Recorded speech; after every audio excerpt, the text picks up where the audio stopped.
Okay, so I've learned a valuable lesson, and that is when it comes to professional wrestling, we are not allowed to promote anything in case people's expectations get too high. So I'm just going to tell you now, this is the worst ups and downs you'll ever see in your life. In fact, this ups and downs is so bad, by the end you're going to be crying into some cheese, going, I don't want to be here anymore, please take me away to the wizard in the sky. See what I'm doing here? Now, no matter what happens, we are all gonna have a good time. It's also a very good episode. Maybe, I don't know. I'm filling the intro first. I have literally no idea what's going to happen, but thank you for joining me as always. My name is Simon Miller. It is WhatCulture Wrestling. Honestly, there is so much to talk about. When it comes to Revolution, let's just get into it and up those downs for La Revolution.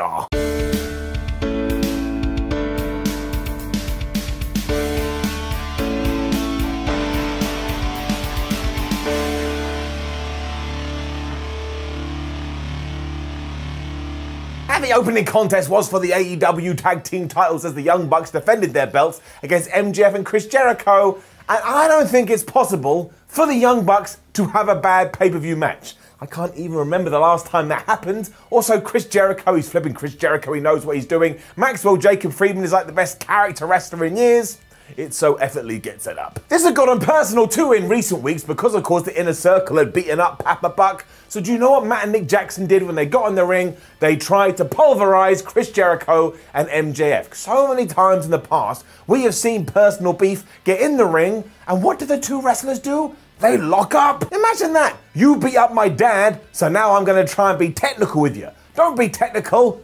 Just punch him right in the face. The Bucks were running wild to start off with as well, including ignoring the rules, because they just wanted to kick these two idiots. And of course, who was on the outside ready to make a difference? It was none other than that damn Wardlow. He was essentially the third man here, and every time Matt and Nick tried to do something, he was on hand to stop it. He was like a sniper, but instead of a gun, he was using his foot, just because he was stomping them a lot. The whole thing was pretty damn awesome, but it's the latter half we have to talk about the most, because after MJF had decided that he was going to cosplay as a member of D-Generation X from the 90s, as he started chopping at his crotch, whatever the hell they used to do, we just had about 92,741 near falls, and I think I bought every single one. I mean, MJF had about 9 in a row, including a crazy near one with a power bomb, and the Bucks were doing the same with the flipping Meltzer driver. I mean, at one point, MJF and Wardlow stopped Nick Jackson, so by the time he did dive in there, Chris Jericho had freed himself, so he reversed it into the walls of Jericho, and then on another one, Jericho was back, and he grabbed Nick in midair, and he gave him the code breaker. I was like, this is the first match of the evening, somebody give me a massage.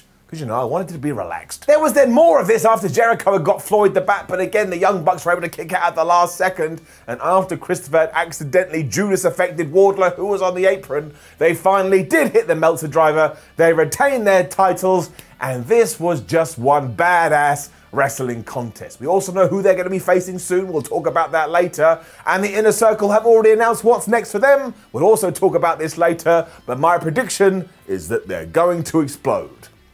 Hopefully better than the explosion that ended the show. We then right into our tag team battle royal, and once again I was an idiot because this was set up like a Royal Rumble but for tag teams. For some reason I wasn't expecting that at all. We also weren't playing fast and loose with the time at all. We had the 90-second counter right there on the screen, so if you wanted to, you could time along, but there was no need because again there was literally a timer on the screen. But once again, this was just, absolutely bonkers, but so easy to watch.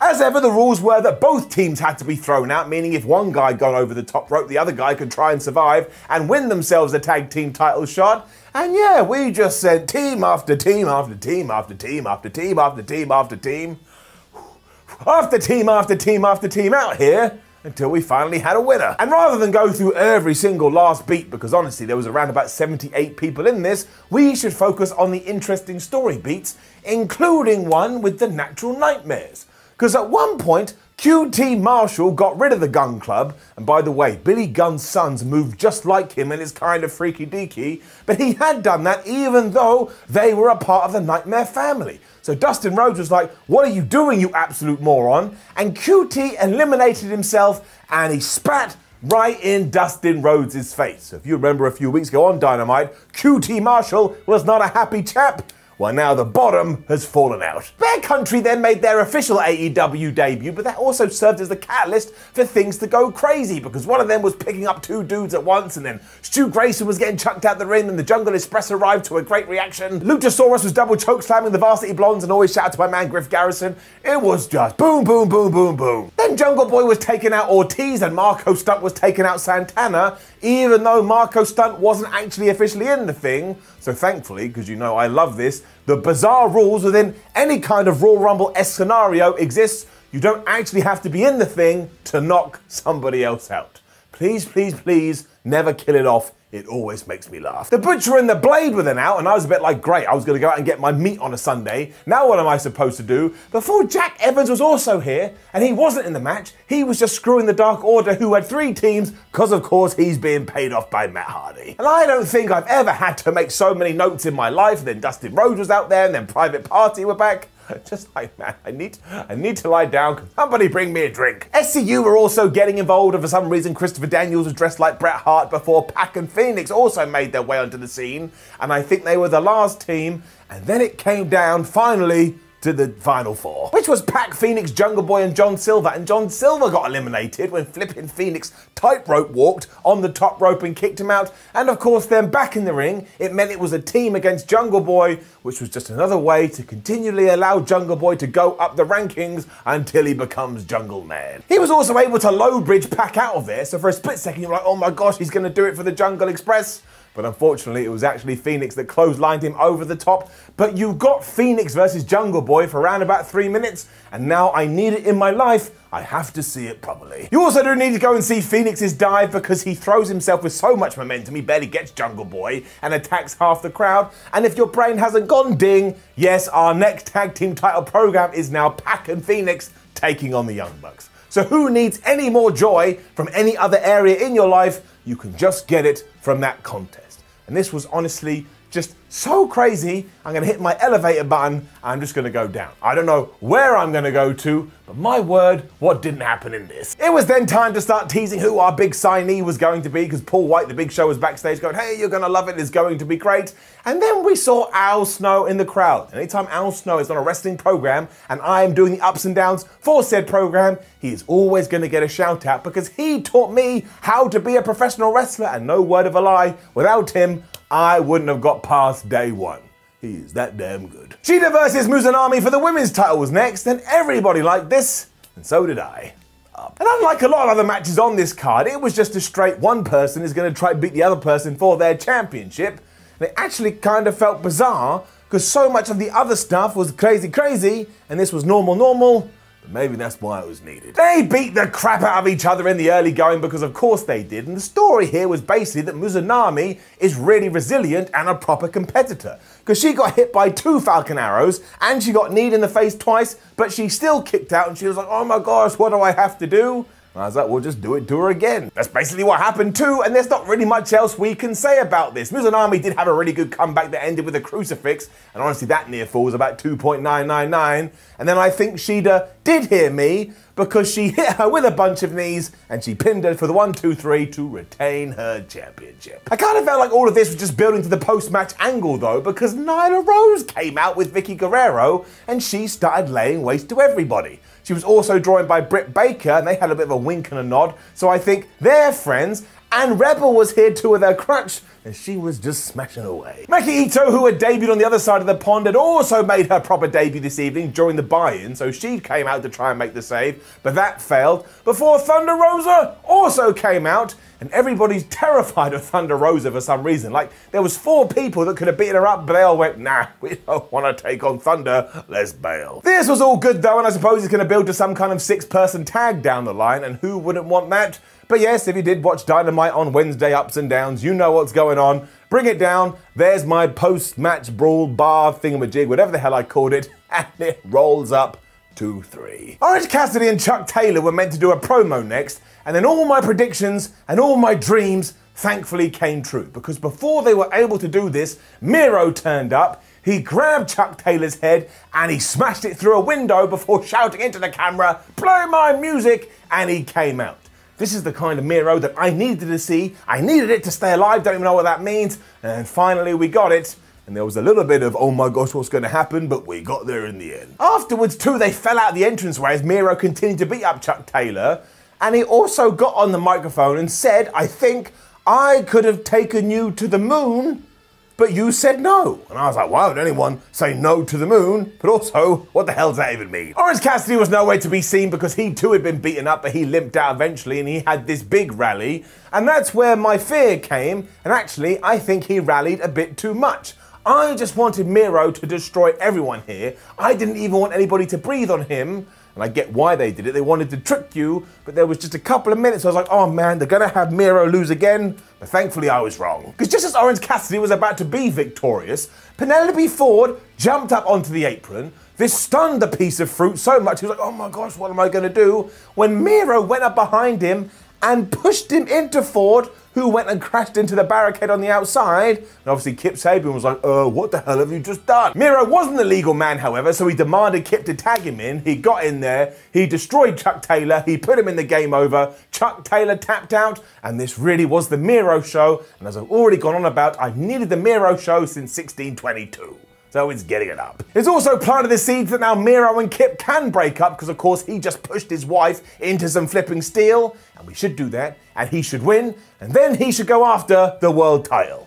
And you bet your ass I mean it. So yeah, this was more angle than match, but whatever, it did the job. Alex Marvez was then backstage with the Inner Circle, and he said to Chris Jericho and MJF, hey man, why did you fail earlier?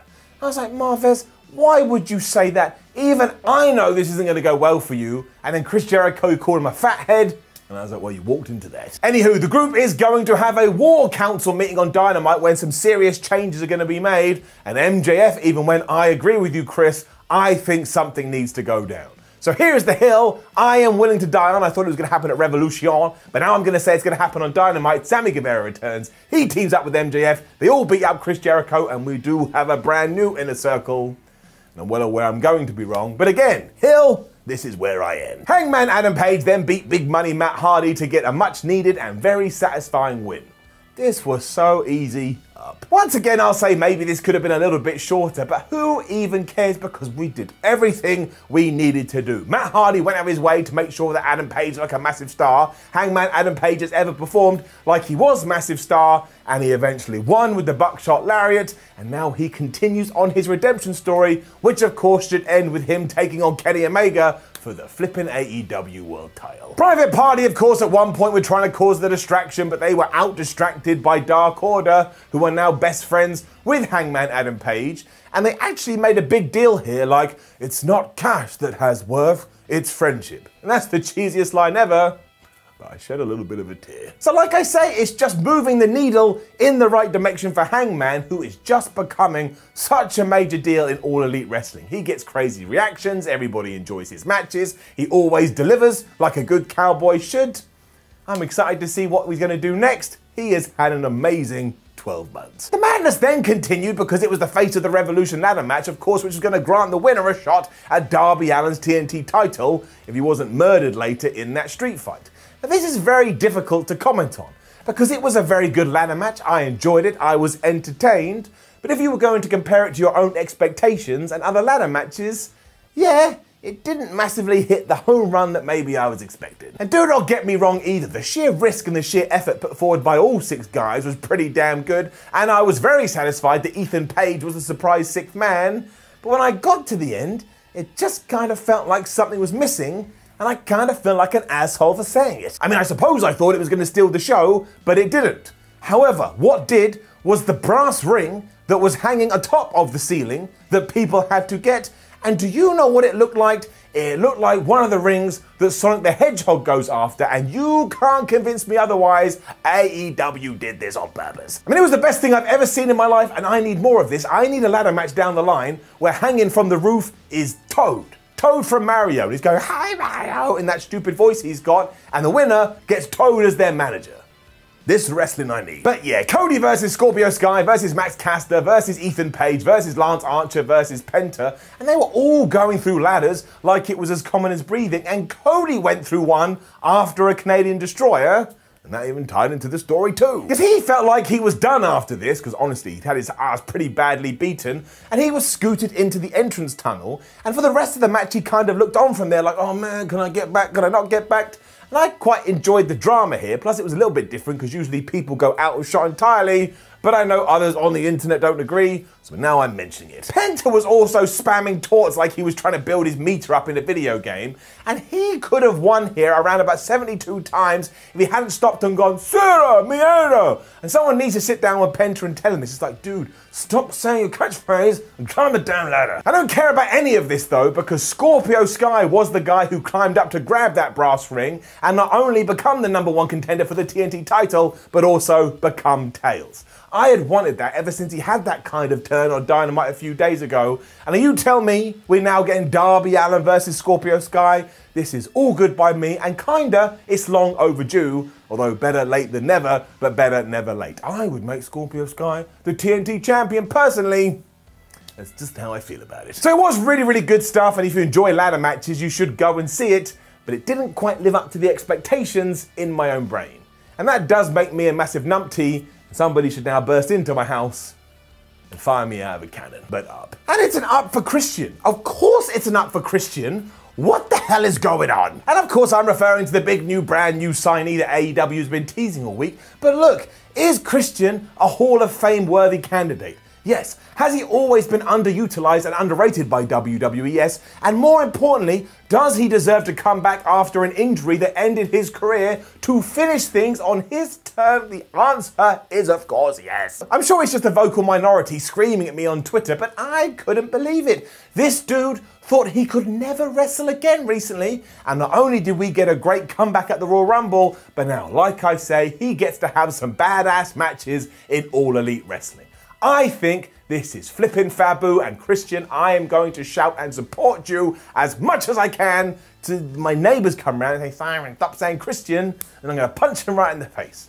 Of course, I'm not going to do that. I'm not a psychopath. He also came out to his TNA theme, so that was some nice nostalgia. But also, in terms of WWE and people going from there to AEW, we now need to keep our eye on Randy Orton. Because Randy Orton yelled at the Big Show, and where did he go? AEW. Randy Orton broke Matt Hardy's neck, and where did he go? AEW. Randy Orton booted Christian right in his skull, and where did he go? AEW. So yeah, whoever the Viper tries to kill next, they'll wind up in All Elite Wrestling. The street fight was next, and it did exactly what it said on the tin. Because this was a cinematic match in every sense of the word, and we had crazy production values, and we had cool camera angles, we had music in the background like dun, dun, dun, dun, dun. And also the building in which they were fighting looked like the same building in the Batman movies where Jack Napier got burned and became the Joker. I was like, man, I'm ready and rocked for this. There was also a part where Darby Allin ran up a wall to try and attack Brian Cage, and Tony Schiavone, I think, was terrified about saying Spider-Man in case Marvel was going to knock on the AEW door and say, excuse me, we're going to sue your ass. Because he went, oh, he's like Spider, and then he didn't say the man part. Because I'm a massive buffoon, I really laughed. Otherwise, I thought this was really well done, especially when it came to Sting, who looked like an absolute badass. He was also surrounded by like an army of Stingers who kept banging the ring and making noise. And really, why you should go out of your way to watch it, there's two moments we need to focus on the most. The first is when Darby Allin got rockabye babied through a sheet of glass, which looked crazy painful, but also two, when he climbed up around about 1,000 stories, and I may be exaggerating, and did a coffin drop, elbow drop onto Brian Cage, who was a million miles below. And I know this was gimmick, and I know it was rigged, but he was still doing it. If someone said, Miller, can you do this? I'd be like, sure, yeah. And I'd run away and you'd never see me again. Team Taz also tried to get involved at one point, but this was all about the good guys, especially Sting, and when it came to his trusty back, because he whooped the hell out of Ricky Starks, hit him with the Scorpion Deathlock, and he got the 1, 2, 3. What I think AEW should do is, I think they should put this on their YouTube channel and get rid of all the commentary and just present it how it was. I honestly thought that it looked really great. There was also a lot here, and clearly a hell of a lot of work had been put into it. Once again, if you were disappointed, we've been saying for ages, this is going to be a cinematic match that sort of takes care of Sting, and it was a cinematic match that takes care of Sting. Also, as you know, I love Sting. I want to marry him, I think. Which brought us to our main event, which was Jon Moxley and Kenny Omega, AEW World Title in a flipping barbed wire exploding deathmatch. And my word, do we have so much to talk about. Firstly, this was incredible. I truly believe that Kenny Omega and Jon Moxley are two of the best wrestlers in the world, and they went out of their way to deliver everything that they promised. Like, the first half of this was basically the floor is lava, because nobody wanted to go into the ropes because they were going to be blown up, until Kenny Omega did that to Jon Moxley. And there was explosion. I was like, oh, there it is, he's dead. We also had barbed wire sticking into everybody's skin, so whether it was real or whether it was fake, it still looked absolutely horrendous. There was blood all over the place, and even the referee was kind of dressed up in a hazmat suit. You know, that did look really funny, and it did look really silly. It showed the danger of the match, because the ref was like, well, I don't want to get blown up. I'm going to try and protect myself. It was also a paradigm shift onto an exploding barbed wire table on the outside, and once again, I thought somebody was going to have to make funeral arrangements for these two. And AEW also did this badass thing where they kept playing this ominous music into the building, which was letting you know, dudes, in around about 12 minutes,